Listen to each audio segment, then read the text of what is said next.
Now then, my dearest undead, drag your corpses into the Stinky Dragon, try our latest cocktail, the Bloody Mummy. We mix rotten tomatoes, embalming fluid, a shot of vodka, and garnish it with your own ashes. Now that's what I call a stiff drink. Last time our adventurers arrived in the city of Ürbloom, we were given an important mission from a dying Brink Tussler. Go back in time, find past Brink, and rebuild some device called the Recapitulator. They arrived in Ürbloom again. They took a tour of the city with their old friend Oof while riding about the Spurline Sail Road. Afterward, they headed to a local pub for a drink where they ran into Brink Tussler again. Will Brink join their ranks or remain the prankster? Rest your weary souls and let's bury this bone.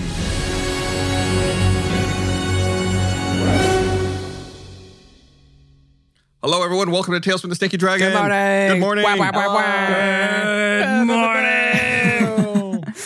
How are we expected not to laugh at your intro every time? I love it. Oh, just mute yourself, I guess. You're laughing because it's so bad. It's so bad, right? No, it's just like I never know what to expect of what the first thing you're going to say is. This time is Guten Tag.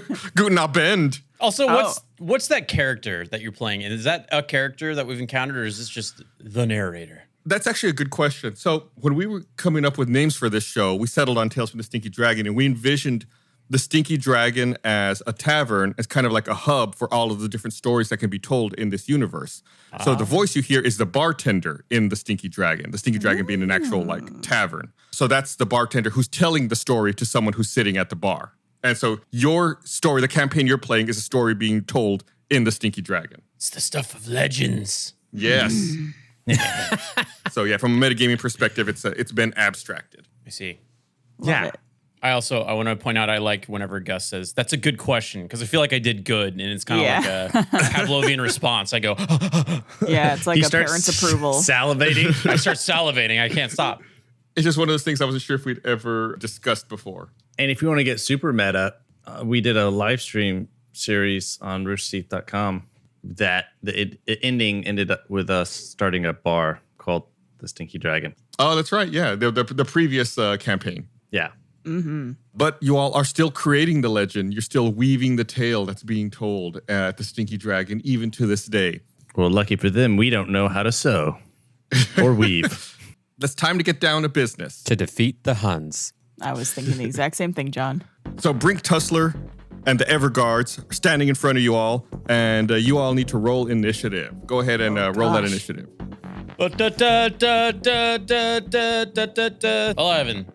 Oh, Thank Kevin. 22. 22 for me as well. 20.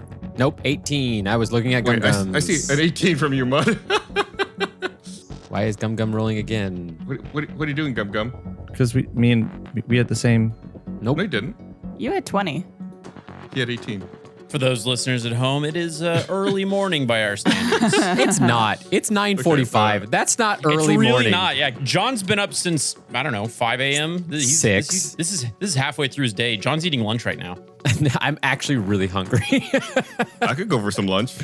I did my workout, but I went too long, and so I didn't get to have any of my post-workout stuff, so I'm just kind of hungry right now.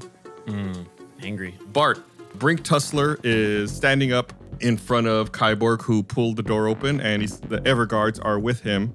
What do you want to do? I want to... Punch him in the face. No, we need to charm this guy. I was going to say, could I cast Charm Person? Well, I didn't mean literally with magic. Well, I mean, you could try it. You could try Why not? Doesn't charm have like negative after effects? Maybe. Okay, maybe I'll just use my natural charms. My God-given charisma. Just to be clear, they are all pulling weapons. Just so you know. Okay. Could I try to talk them down? Like, hey guys, there's no need to start a fight here. Let's just talk it out. Yeah, I mean, you could try not intimidation, persuasion. Yeah, do a persuasion check. Rolling. I got a plus 12. Yeah, Brink and the Everguards seem unmoved by your pleas to try to settle things in a peaceful manner. That's unfortunate. I think Bart's our most charismatic character in our I group. am. Let me at him. No, What if why don't we all just calm down and I could play you guys a song? Oh, what you gonna play? I'm going to play a tune from my old days with my pirate family. Wait, what? You grew up on a pirate ship. Yeah. Oh, Bart grew up on, we went over this, right? Yeah. I knew you went to college. I didn't know that also, along with the college backstory, there was pirates. Sorry, Well, maybe catching if up we on all Bart. listened to each other's stories when we went over the catch-up episode. Oh, I 8.5. totally listened to that, but everything just leaving my brain lately. Nothing is retaining. Didn't study for the test. How are you gonna do this? What are you doing here? Like, what skills are you using? How are you gonna approach this? I'm going to roll performance. Ooh, okay. 24. I'm gonna drop a quick theory. I think Barbara just wants to hear what Micah will do with this. she heard that Mud had a song, and now she wants a Bart song, and I can't blame her. We don't have the budget to start just calling out things for him to start making. Oh, we just it's so don't. strange. Kyborg suddenly breaks into a rap. It was wow. Whoa, crazy. No, you would have to rap Blaine for that. So Word up, I'm ready. Oh no, yuck. 24 from Bart.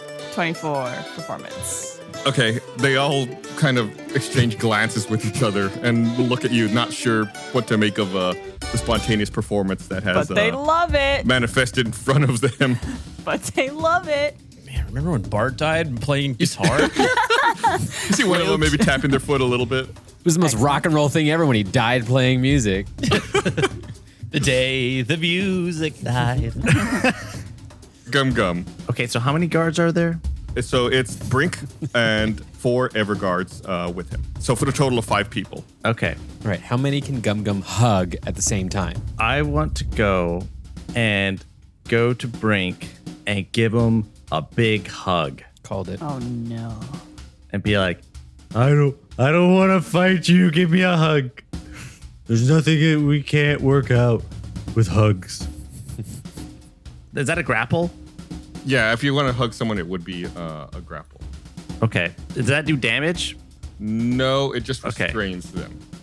Okay. I'll do that. And I guess I'll rage while I do it. It's like an aggressive hug, but not angry hug. Go ahead and make a grapple check with Brink Tussler. I have a new rage thing.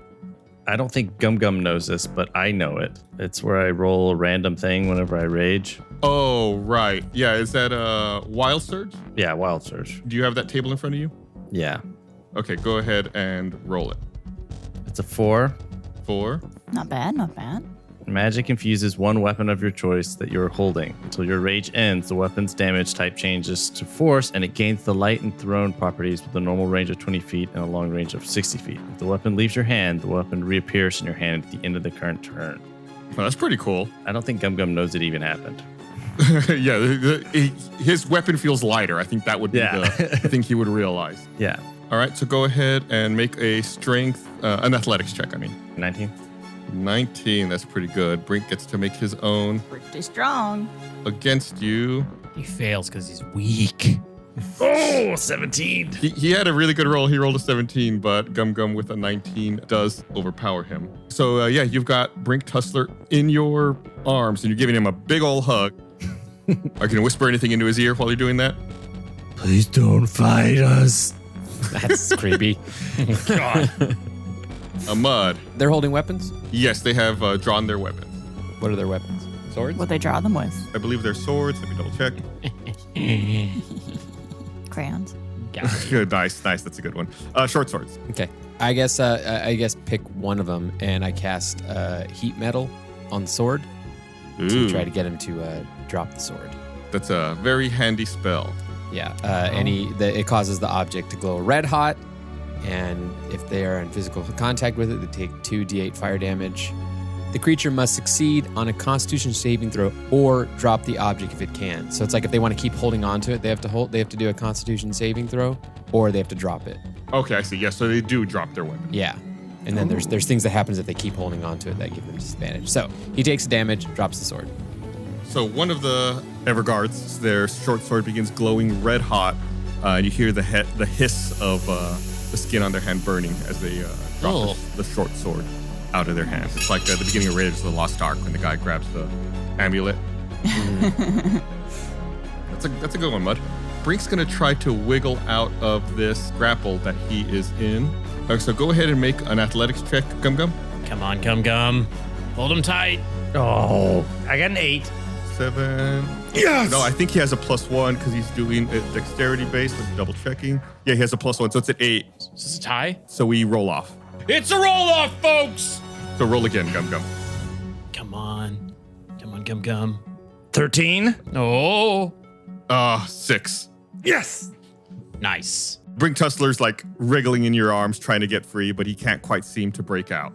I want a list of everybody in this game so far that Gum Gum has hugged. The Everguard, who dropped their sword, is going to go ahead and pick up their sword and drop back because they really burned their hand bad on that heat metal spell. The heat remains. So it's still hot. Until the spell ends, you can use a bonus action on each of your subsequent turns to cause this damage again. So if he wants to get hurt again, he can pick up his nasty sword. He is not picking that sword up. He has no sword now, so he's going to fall back a little bit and let his friends take care of the fight. The other 3 are gonna. Did all 5 of them roll better than me? Because you haven't gone yet. I haven't gone yet. I'm just standing there. Yeah, they rolled a 14. You rolled an 11. God. They're all going together. A barbershop quartet. Yes. The other 3 are going to also try to jump into the grapple with Gum Gum to free Brink. So do one more athletics check here for me, Gum Gum, and then they're going to roll with advantage against you since it's 3 of them trying to oppose your roll. Need a high roll, Gum Gum. 10. That's not a high roll. So I'm going to roll twice here. I'm going to take the highest one. 16 plus 2, 18. So yeah, with 3 scouts jump on you, Gum Gum, and they manage to pry your arms open and free Brink Tussler, who pops out from your arms and scowls at you the way only Brink Tussler can. So that's their turn. Kyborg. The classic just smelled a fart Brink Tussler look. Tell me, paint a picture for me here, Gus. Are they like in a flying V formation? Like what's this all kind of looking like? I'll say Brink Tussler was probably dropped, so he's probably down on one knee in front of Gum Gum, looking up at him, sneering. The one that took damage from heat metal is kind of retreated back towards the door where you were trying to pull open in the previous episode. Okay. The other Everguards they're still like tangled up with Gum Gum, wrapped around his arms, having opened his arms up to free Brink Tussler out. Okay. I want to back up 15 feet by doing a backflip. Do I need to roll athletics for that? Oh my God, yes. Acrobatics. This is a bonus action though, right? This is a movement. Yeah, but if you fail this miserably. All right, here we go. Shoot. It's an 8. What's my best? It turns into a backwards somersault. Give me that at least. I'm hearing typing. I'm hearing silence. I'm worried. Well, They're thinking. Well, 8. Normally you always roll above 10, so I don't care. But you rolled below 10 this time, so I got to look up to see what the actual backflip check is. 5 minutes later. Yeah, you don't make it. Inspiration die. I do a better backflip. Okay, the general rule of thumb is 10 for that kind of check. Okay, just ignore that ever happened. I'm taking away my inspiration die. It's a 23. It's the sickest backflip you've ever seen, Gus. You do a magnificent backflip. It was worth all the reading and double checking. Yeah, first try. All right, this is I'm about 15 feet away from all those guys now, and I draw my long bow, and I have an arcane shot that I want to make. I'm gonna shoot right in the middle of that group, ideally 10 feet. So right on Gum Gum? No, I want to do it in a way that I shoot the ground about 10 feet or 11 feet away from Gum Gum, but in a way that they're still in the radius of the shot. Does that make sense? Didn't they just all grab him? Yeah, they're but all like on there's like a foot or so of space. This is more of like a shooting. They're literally hanging onto him. Just do it. I'm okay. What is it? What are you doing exactly? Okay, fine. Then I shoot Gum Gum's feet. I shoot at Gum Gum's feet. I take the shot. Bursting arrow. Here we go. I guess I should roll for arrow. Boom. 18. 18. Okay. Yeah, that's a really excellent roll. Thank you. Yeah, as I said, that was a bursting arrow. So immediately after the arrow hits a creature, the target and all other creatures within 10 feet of it take 2d6 force damage. So 2d6 on the Everguards and on Gum Gum. And I'm pretty sure Brink Tussler's there, and I'm pretty sure that other guy is not 10 feet away. I'm pretty sure he takes them too. All right. 2d6. Here's 1. Here's 2. Bada bing, bada boom. 5. 5 points of force damage. Anything else from you, Kyborg? I say, I could sink another one right between your eyes, Brink. I don't want to have to do this. We mean you no harm. He says after doing harm. Yeah. But that being said, I do want to take an action surge, which is you can take one additional action on your turn. And I want to do the exact same thing again. I want to shoot an arrow right at their feet. And you know that it's an arcane shot, and it's a bursting arrow. Oh, you're doing the exact same thing again? Oh, yeah. Oh, okay. I mean you no harm. Harm. Yeah, harm. We mean you no harm. I'm just trying to intimidate the heck out of them. It's just a harm sandwich with a lie in the middle. All right, you know what? All right, so I guess I should. You just kept saying, you know what, and then didn't finish it. 16. Yes. 6. Ooh, that's a 9. 9. That's a total of 14 points of damage on everyone. Mm-hmm. Damn. You got to be like close to halvesies at this point. Yeah. Gum-Gum's pretty strong. I just thought about something. If I had only had a stick that could have squished Brink to the ground, that would have kept him. Some kind of rod that's immovable. That could have made him not able to move. Yeah, that would have been really helpful, wouldn't it? It would have. John, both hands on his head, shaking, very sad. I can imagine now. Yeah. You hear a bell chime from one of the nearby towers. Everyone stops in their tracks and turns toward the Glocken Square with looks of confusion. Nearby townsfolk begin to murmur. Did you hear that? Which bell was it? Who in the world could be ringing the bells? Everyone go ahead and roll me a perception check. That's an 11. 26. I got a 18. And a 10 from Gum-Gum. Based on the direction of the sound, it seems like the bell that's tolling seems to be coming from the Noon Bell Tower. Brink turns to the side and looks in the direction of the Noon Bell Tower, turns back to you guys and says, "Looks like we have bigger krakens to crush than you." You see Brink moving his hands rhythmically, whispering some arcane words. Everyone except Gum-Gum make a wisdom saving throw. Okay. I hate Brink Tussler so much. 23. I got a 12. Churchine. You're very wise, Mud. I am. It's where like all of my stats are. Bart and Kyborg just think that the whole situation is really funny, and they fall to the ground laughing. Oh no, he's Joker.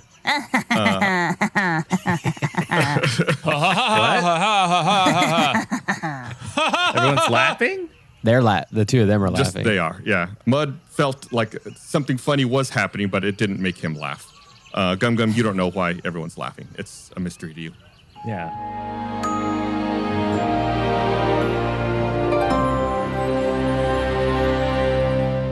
Hey everyone, if you're not already aware, we've taken the adventures of the Infinites and brought them to life in a full live-action series with puppets. It's called Stinky Dragon Adventures, and it's an adaptation of the Infinite campaign.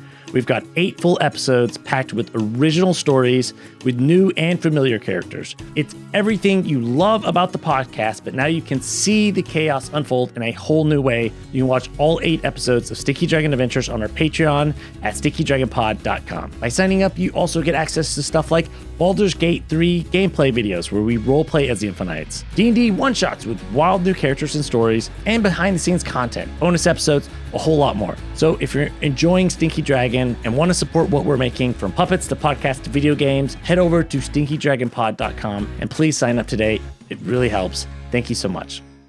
I'm Micah Reisinger, writer, editor, and composer of Stinky Dragon. Beneath the dramatic dice rolls, the spellbinding storytelling, and hilarious hijinks lies a secret ingredient. A force so powerful that few dare speak its name, but you seem trustworthy. It's called music. Every piece of original music from Stinky Dragon is available to you for the low, low price of free? Free. Are we sure about that? That's a typo, right? It's got to be a little bit more than that. Okay, it is free. Okay. All right. My entire catalog of Stinky Dragon soundtracks, that's 13 albums of sweeping orchestral scores, pulse-bounding battle themes, and emotional ballads, now yours to underscore your epic D&D sessions or set the mood while you mow the lawn or walk your fur babies across the road. I don't know, whatever you do to listen to music. Stream Stinky Dragon soundtracks now wherever you get your music for free.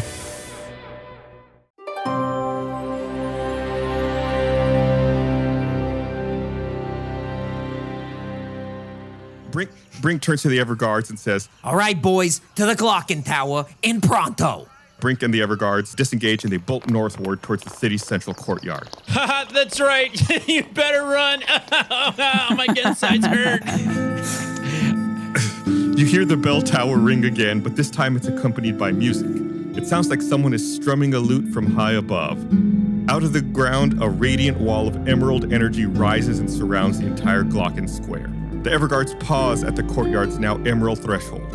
Brink says, Well, what are you waiting for? Get in there, you spineless saps, or I'll send you back to Perolite, and we both know how that's gonna end. The Everguards charge headlong into the courtyard, passing through the glowing green barrier. They pause on the other side, drop their hoods, and look at each other. See, I told you. Nothing to worry about, you beefcake bozos. Brink takes a step toward the wall, but then hesitates. Oh, it's a groaning sound as one of the Everguards falls to the ground, writhing in pain as he clutches his gut.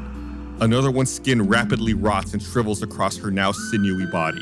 Oh. What? Oh, no. One Everguard's face withers into a gaunt look of horror, and all of their teeth trickle out of their mouth one by one. Within seconds, all the Everguards collapse to the ground into a pile of decayed skeletons. Oh, my God. Yeah. It's like Raiders of the Lost Ark. At the top of the Glocken Tower, out steps a bearded dwarf with auburn hair flowing in the breeze. He's dressed in a jade silk tunic laced with gold. He's plucking a shimmering lute covered in glowing emerald moss. With one final strum, he offers a winning smile and bows with a flourish. He rises and says, Hail and how do you do, fair citizens of Ürbloom? It is I, Sleek, the Symphonious. I have come to your botanical capital to deliver a performance you will never forget. 'Tis a musical work of my own composing, a grand symphony that deserves a dashing debut in front of the grandest of audiences. And you, dear people, are the first to hear the overture. And now, without further ado, I present to you the next movement. Allegro! Sleek begins playing his lute again, and a stirring and sprightly melody fills the air. With every string plucked, you notice that nearby plants and flowers begin to sway back and forth to the tempo. The ivy and vines on the surrounding buildings start growing rapidly, and they begin reaching out towards all of you. Uh-oh. Everyone go ahead and make a dexterity saving throw. Easy. Not easy. 6. 9. 16. I have advantage on dexterity saving throws. Should I do it again, or was that? Well, yeah, you rolled twice well, already. The first one was a check. The other one was a saving throw. Yeah, they're both +1. Chris uses idiot. It works. Super effective. It fails. Save us, Bart. I'm going to beef our way out of this, guys. You gonna fart our way out of this? Gross. Ooh. Brink seems distracted by the rotting Everguard corpses and Sleek's music, and he doesn't notice as 2 vines coil themselves around his legs. What the? Brink tries to take a step back, but trips over the vines, and they start covering his entire prone body. Oh, no. Ah! Help! Help! Get these vines off of me! I guess you guys are still a little further away. The vines are coming out towards you, but they haven't reached you all yet. Okay. Can I throw my axe then? Like is it still like light and? It would still be light, yes. I would throw my axe at the vines at his feet. Roll a 1. Chop off his feet. Do Is it. that do I do that as an attack roll? Yeah. Yeah. Go ahead and make it as an attack. Oh my god, it's a 1. Oh, chop off his feet. I rolled a 1 plus 7, so it's an 8. No, your great axe fails to hit, and then when it's coming back to you, you fail to catch it, so it falls to the ground. I think it just materializes in my hands. Oh, it just materializes? You throw the axe, it misses, and then it startles you when it reappears in your hand, That's and you're true. so startled that you drop it. Mud takes a long shot and just screams at the vine and says, "Release him!" And is using his speech of beast and leaf to talk to them and gets a charisma advantage on checks. Beast and leaf. It seems like they're just growing wild, almost like they can't release him because they have no other direction to grow in. They're just like expanding and filling out the space everywhere. It's not that I they're tried. specifically grabbing him, he's just become entangled by overgrowing vines that are growing rapidly. Okay. Just seems like that's his fault, you know. That's a him problem. Then instead, I'm gonna turn into a camel. And can I run at the vines and start biting at them with my camel big old teeth? Yeah, go ahead and make another dexterity saving throw here. Can do. That's a 12. Okay. Mud turns into a camel and charges in heroically to begin biting the vines to save Brink Tussler, but the vines begin overpowering Mud as well. And No. he is now stuck at the edge of the vines. Oh, goodness. Your turn. Someone else want to give it a shot? Or are we not still in initiative order? Oh, no, it's just kind of whatever you want to do. So right now, Brink is tied up, and then Mud is? I am now. Yeah. Yeah. How far away is Sleek? So he's at the top of the tower or something? The Glocken Tower. So from where you guys are, that's a sizable, just a couple hundred feet. Still within range. What is your range? 600. Whoa. Whoa, wait, what? For what? It's 150 Arrows. to 600 for longbow. Well, anything over 150 is like long distance. Yeah, but I'm still within range. I'm Kyborg the Mighty. Bart, should I take the shot? I mean, maybe if you like nick his hand, he could stop playing, and it would release the vines from people. Yeah, just shoot the instrument. Shooting the instrument. I'm taking the shot. There's a 24. I like how you did that without waiting for confirmation. He just rolled. I'm doing Ask for it. forgiveness. Don't wait. What that means, Blaine, like with the 150, 600, what that means is you can shoot up to 600, but if it's over 150 feet, that means you're attacking at a disadvantage. So you actually need to roll twice and take the Okay. lower. All right. number. Let me pop my knuckles. Here we go. Second throw. Come on. Even better. Even 13. better. That's not 13. even better. Your arrow flies out. It has plenty of distance, and it looks like it's going to hit Sleek, but then when it gets right in front of him, it just like stops and he deflects it off to the side. Oh, boo. Was he Magneto? Hey, don't boo me. Boo your bad roll. Bart, challenge him to a musical duel. I don't know if he could hear me from here, and I don't know about getting closer. So You got to play louder. He's also playing music as well, so it would be difficult for him to hear your music over the music that he's playing currently. yeah. Could I don't know if this is possible because I don't know if I've heard of us doing this in any other game, but is it possible to give my mage hand a weapon? It can hold up to 10 pounds. Okay. Could I give my mage hand A Glock 9mm. a sword of some sort to go try to cut Mud out of these vines? What you could do if you wanted to assist Mud is have it try to assist a strength check for Mud to get out. If you can't hold a sword. Yeah, I'll do that because I think the only sword I have is two-handed. Yeah, it cannot wield weapons. Okay. Your cool. mage hand is passive.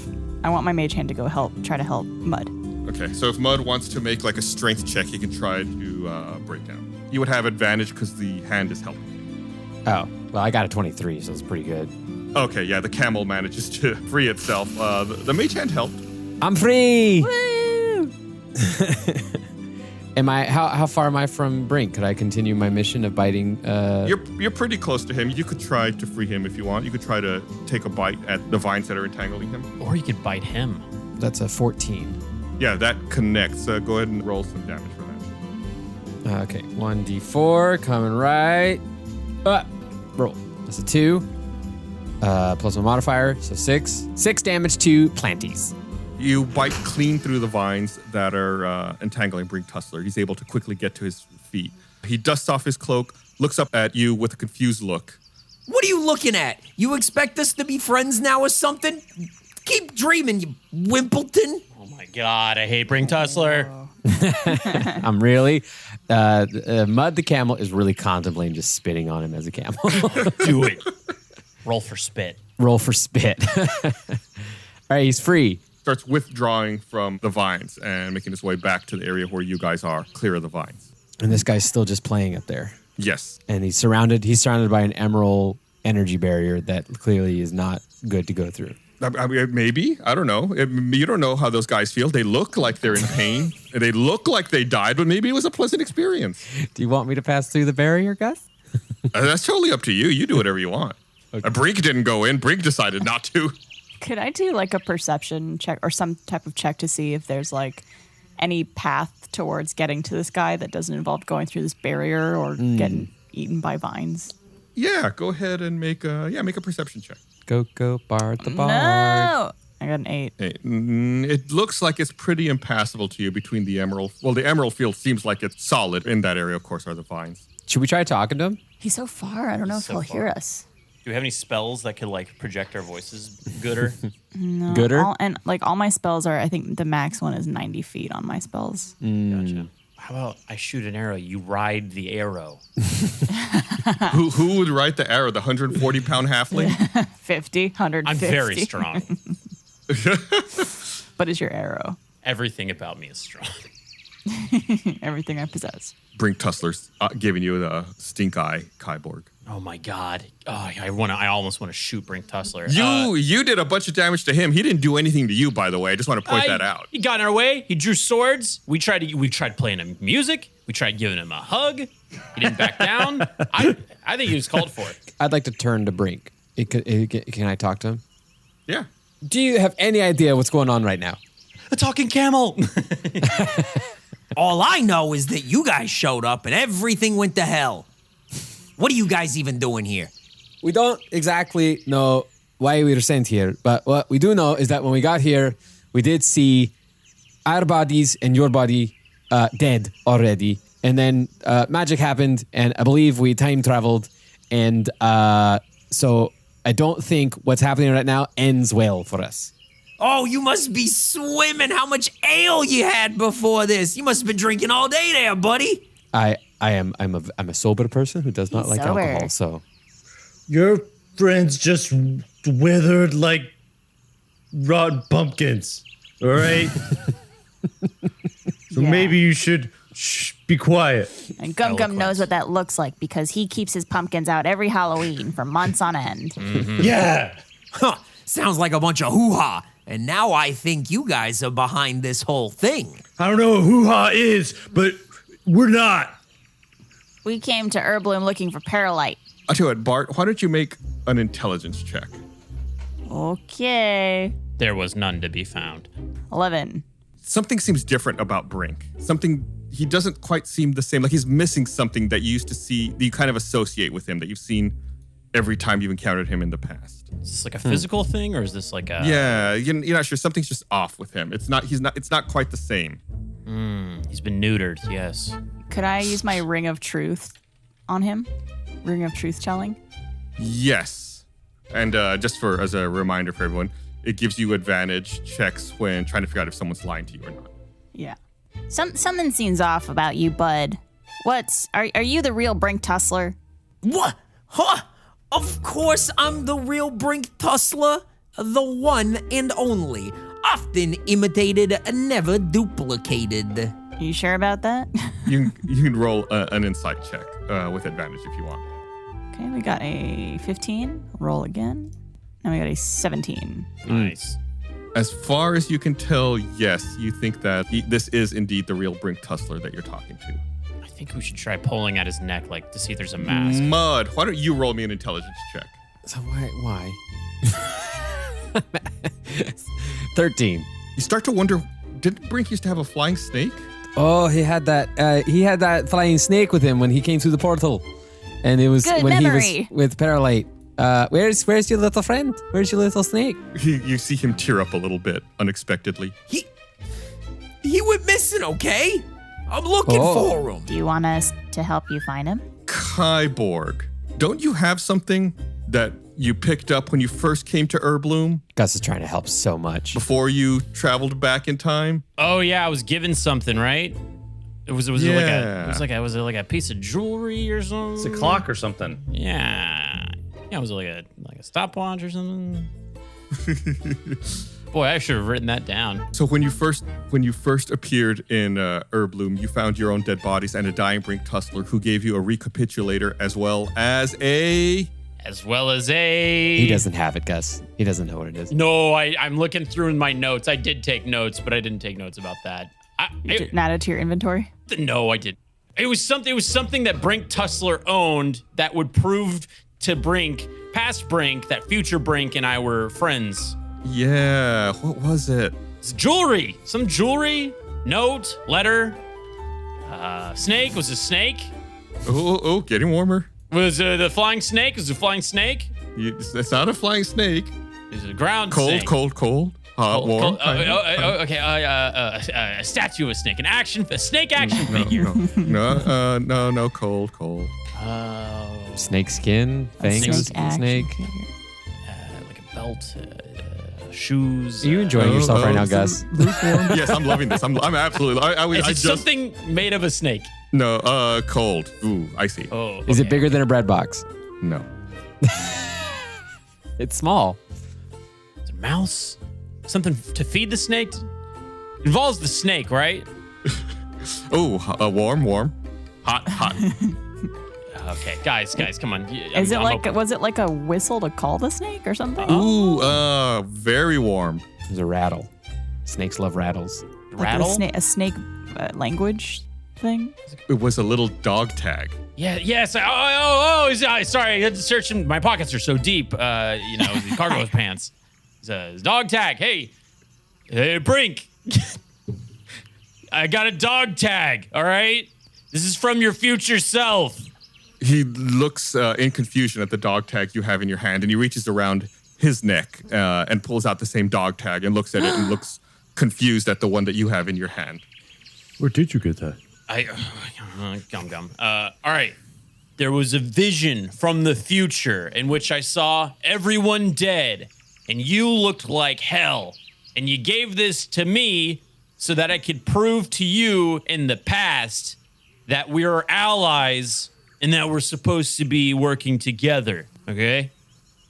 Go ahead and make a, make a athletics check. You want to do a backflip? Charisma check with advantage. Oh, okay. Nice. 13. Yeah, it's a decent roll. Brink looks at you, still kind of skeptical, but says, All right. I can see my options are limited here. Knocking on the front door of the Glocken Tower clearly doesn't work. He says as he's pointing at the Everguard's corpses. And I can't exactly go back to Paralyte empty-handed, so... Fine. I guess we can help each other out, but just this once. Don't get any googly friendship ideas about holding hands, making bracelets, doing sleepovers. There's a limited time offer with a fast approaching expiration date. Capiche? I pull him in for one of those like gladiator handshakes. Hand to forearm, you know? Oh. Yeah. Okay. And I pull him in close and I say, I hate you so much. I don't even want to work with you. If we didn't have to work together, I'd kill you where you stood. Oh, what did you eat, Kyborg? Your breath is terrible. Get out of here. Blow on his face.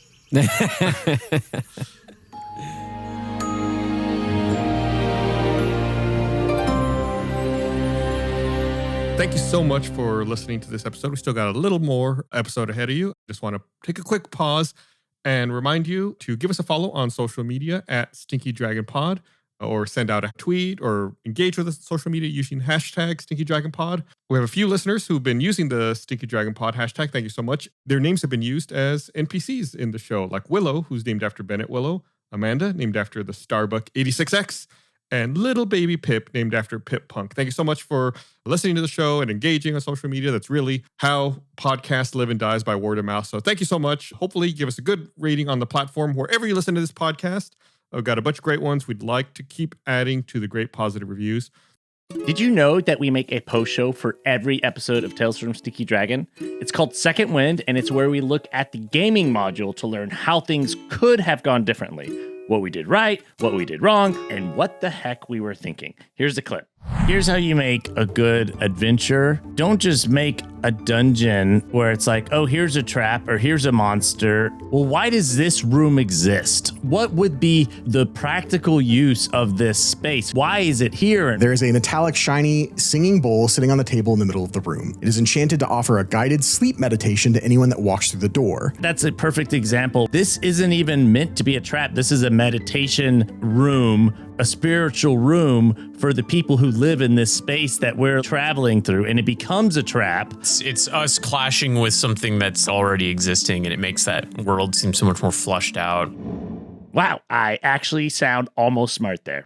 Second Wind is the perfect companion piece for Tales from a Stinky Dragon, and you can find every episode on our Patreon at stinkydragonpod.com. We need your support to keep making this show, so please go to stinkydragonpod.com to join our party and get access to Second Wind and a ton of other exclusive shows and perks. Thank you.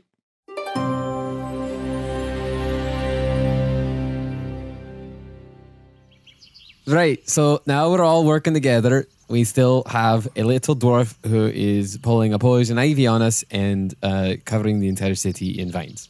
All right, so maybe Paralyte kinda sorta lost control of Sleek a little bit, and maybe she sent me and those Everguards to infiltrate the Glocken Tower and apprehend him and sort of get him back. Oh, so that's your friend. No. We're acquaintances. Gotcha. Unless you troll kisses got any better ideas, I might know a guy in town that could help us. Ooh. His name is Howie. He's supposed to be staying at the beer garden. You hear the sound of lute playing music. Oh, yeah. Wow, the Deal or No Deal theme song. Suddenly, you're all sitting around a table holding up half-drunk steins in the air. Pub? What? People are screaming all around you and rushing out the door. A ruddy-skinned dwarf lady wearing a floral bandana and apron bumps into the table. A name tag pinned to her apron reads Willow. She offers you a baffled look and says, "Hey, I'm all for chill vibes and hanging out, but seriously, what are you still doing here? We gotta get out of here." Did we just get teleported? I think so. I think so. To a pub? Madam. She's not listening to you. She's dashing for the front door, but she's snatched by a green and purple vine that yanks her to the floor. Oh, She flails as she's dragged across the floor, screaming, "Help me, please help me!" I jump and am I still raging? I don't know. That sounds like a therapy question. Yeah. Let's talk about your rage. And which machine is it against? Everyone go ahead and roll like an initiative roll so we can see who would have like first opportunity to try to do anything. Okay. You don't you feel like your rage has subsided, by the way, just to answer that question, Gum Gum. I got a 20. 15. 17. 21. Kyborg, you are the first who's able to act. You see Willow being dragged away by those vines. I pull out the longbow of triumph and I take a shot at the vine to free her. Okay, go ahead and take a shot. Alley-oop. That is a 20 plus 8, 28. Whoa. Oh. Yeah, Yeah. I mean, your arrow cleanly slices through the vine, allowing Willow to scamper up to her feet. She says, "Oh, thank you. Now run!" And she continues running out the door. You hear a loud boom, and a slimy green maw bursts through the floorboards, shattering the bar in half. Thrashing vines and wooden shrapnel fly about the room. Everyone go ahead and roll a dexterity saving throw. Oh, no. Oh, This sounds no. so epic. Sure does. 22. I'm good. I'm a god today. I am not 4. I have an advantage on dexterity. 13. I got a 16. I'm still a camel, by the way. So was a camel holding up a beer stein? Hell yeah. And his little knuckle. You had like a feed bag, a camel feed bag. filled with, Nope. Camel was holding a beer stein. That's canon. Okay. As that maw bursts through the floorboards, it peppers everyone with shrapnel. And everyone manages, for the most part, to avoid getting injured by it, except for Mud, who does take a little bit of damage from some of the shrapnel flying about. And Mud receives 1 point of damage from that. Owie. Once again, Willow is grabbed by yet another vine. What? Oh, no. Whose turn is it to save her this time? There's a monstrous pod-looking plant that lifts Willow above its thorny teeth, drooling with sap. A shrill voice screeches in your heads. Hello, my dear Willow, is it? My name is Amanda, and you will be my dinner this evening. The dwarf is dropped into the Amanda's miry maw and slithers down its husky pod gullet. Willow's muted screams slowly fade. Then, blah, Amanda spews out 3 dwarves covered in mossy slime. What? They all look identical. An aproned Willow donning a floral bandana. They all 3 stand up, turn to you with eyes unblinking, and say in unison, Welcome to the Beer Garden Pub. My name is Willow. We have an unbelievable menu that will truly knock your socks off. and all 3 Willows start marching toward you and say, What? Come right this way. There's someone at the bar I'd like you to meet. Her name is Amanda. No. Oh, no. This is all happening so fast. This is like a bar where we die via plant. We've had a lot of people getting eaten in this campaign. I know. It's the big new trend is a plant. It's a plant-based pub. It's plant-based. Plant-based. That's literally a beer garden. So you see a seating area with 4 tables next to a bar that kind of wraps around. And off in the other open area is another 3 or 4 tables. Then back there, you believe there's like a storeroom over in that direction. Between the 2 seating areas to the north is where the exit is. And currently, Amanda and the podlings are between you and the exit. Kyborg, weird pod people are trying to introduce you to Amanda, which you don't think would be a good thing. I take a shot with the longbow of triumph. The one that's closest to me. At the willow that's closest to you? Yeah, that being said, I do want to move backwards as far as I can get from them without like backing myself into a corner, but I do want to get a safe distance from them. We're like in a pub, right? Yes. Okay. Well, I still want to I want to jump on a table and I want to get it far away and then I want to pull out longbow triumph. Wow, take a shot. 27. It's a good shot. Yeah. You do manage to hit. And my damage, 7. Ain't that longbow just awesome? I love this longbow so much, Barbara. Longbow's so fun. Your bow strikes true yet again, Kyborg. You're really on top of your bow game today. Woo. We'll say it hits that willow in the shoulder, but she still seems almost unfazed by it, almost like it didn't happen. Ew. Bart. Could I cast Cloud of Daggers over Amanda and the dwarves? Yes. AOE. AOE. I guessed. You fill the air with spinning daggers in a cube 5 feet on each side. So it's not necessarily big enough to encompass all of them, because 5 feet is like a 5 foot by 5 foot square is typically what one creature would stand in D&D. Okay. Well, I'm going to focus it over Amanda. Over Amanda. Okay. So Amanda will be taking 4d4 slashing damage when it enters the spell's area for the first time on a turn, or when it starts its turn there. So go ahead and roll 4d4 damage for Amanda right now. That's a good call. I don't think Amanda's going to be moving around a lot. We got a 10. Would you say she's pretty planted in that spot? Yeah, she's taking root. But we got 10 on that roll total. Yeah, there's daggers flying all around Amanda, and Amanda's kind of swatting at them a little bit. And wait, so Amanda's like a big plant? Yeah, like think like Little Shop of Horrors. Feeding That's all. Gotcha. Oh. Okay, yeah. Suddenly, Amanda. Gum. The dwarf that got swallowed by Amanda, I know she got spit up as little doppelgangers. Do I see any like movement inside of the big plant thing that she could still be inside? No. And do all 3 of the doppelgangers look the same? Yeah, all identical, and they're all speaking in unison. Like, to get past the doppelgangers to Amanda, is there any like swinging device, like a chandelier? Chandelier. Yeah. I was thinking about jumping, grabbing chandelier, swinging over to get behind the doppelgangers and attack the Amanda. Do it. Yeah, that would be like some kind of acrobatics check. Sure. How's your dex? Or athletics, right? No, this is acrobatics. Okay. Sure you don't want to use my strength? I'm a barbarian. All right. If you wanted to like bum rush or something, that would be strength, but jumping. Yeah. This is a lot more dexterous. All right, I'm going to do that. Oh, 20. Yeah. Oh, yeah. Yay. Damn. Gum. You don't think there's any way he could possibly jump up and grab onto the chandelier, but somehow he manages to do it, and the momentum of him jumping up and grabbing the chandelier propels him forward over the willow doppelgangers, and he lands on the ground between the doppelgangers and Amanda.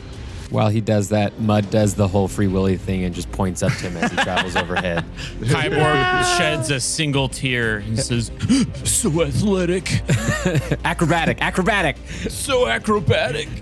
And then, guess I'll rage, take my battle axe and swing it. I guess I would rage first. So I'd roll the wild magic rage, right? Yes. What kind of rage did we get? What flavor we got? Let's see. Is it spicy rage? Roll that D8. You teleport up to 30 feet to an unoccupied space you can see.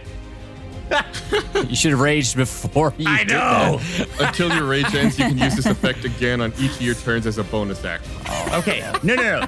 This is cool. All right, so then I'm going to, in my rage, I'm going to swipe at that Amanda, trying to cut it off at the stalks. Yeah. Ooh, sound effect. 10. That was not great. That was not That does not hit. So Gum Gum's doing a bunch of really cool things. One of those cool things is not making a successful attack. So I do that, and then I teleport back to in front of my friends. And I'm very confused about what happened. So just to be clear then, you jumped up, used the chandelier, took an attack on Amanda, then teleported back to where you started from originally? So yeah. nothing happened. Nothing happened. But now I can teleport. And I'm like, why is everything teleporting? Does Gum Gum think that he has control of time? Does he think he's like jumping forward and backwards in time? No, he doesn't understand because he thought he did that move and then realized he left his friends out in the open. So then he wished he hadn't done it and then teleported back and is really confused how he thinks his wishes come true.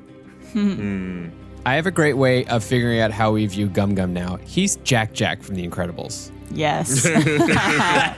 That's What a a great way good- to put it. Analogy. Just an overpowered baby who does not know what he's doing And probably has the same vocabulary. and likes the same meals. Just says his own name. Gum Gum. Gum Gum. Deja. Mud, what do you want to do?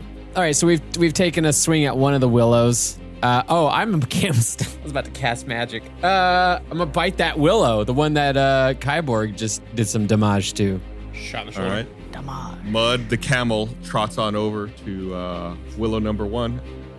Makes an attack. Tries to bite her. It's a 1.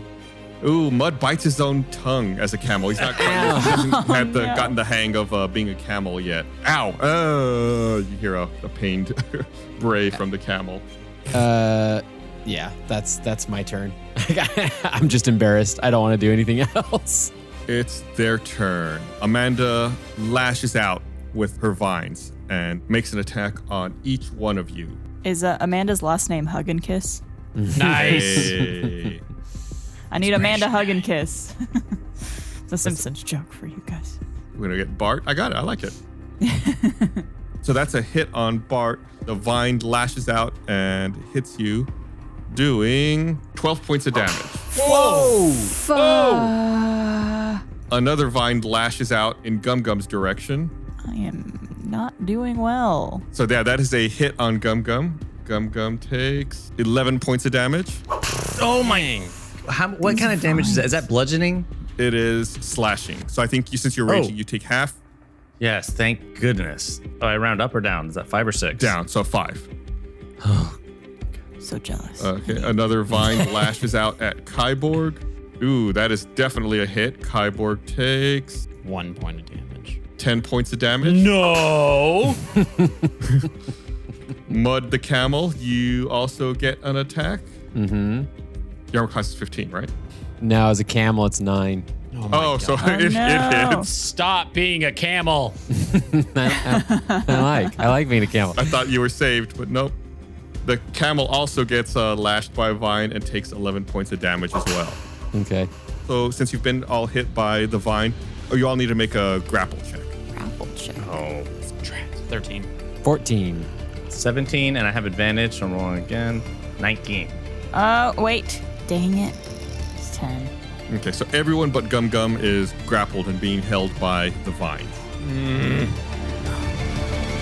Music begins to play, but not from a lute. 7 musical instruments float down the nearby stairwell and begin playing a song you know, and a familiar voice sings, "Oh, my dear, our love is strong. Surely it would last a song. But God forbid the song should fade. How could it ever be replayed? Perhaps the tune need not be vast to slow down the clock from ticking fast. The song would play till we were deaf. Our love would be all that was left." I know this reference. This is from episode 3. Yeah. We helped write that song. You did. Oh. A satyr dressed in coat and tail strolls down the stairs holding a raised baton. It's Wilhelm. Hey. Wilhelm. Oh, guten Tag, interns. You know I love to write songs, but perhaps this situation could use some decomposing.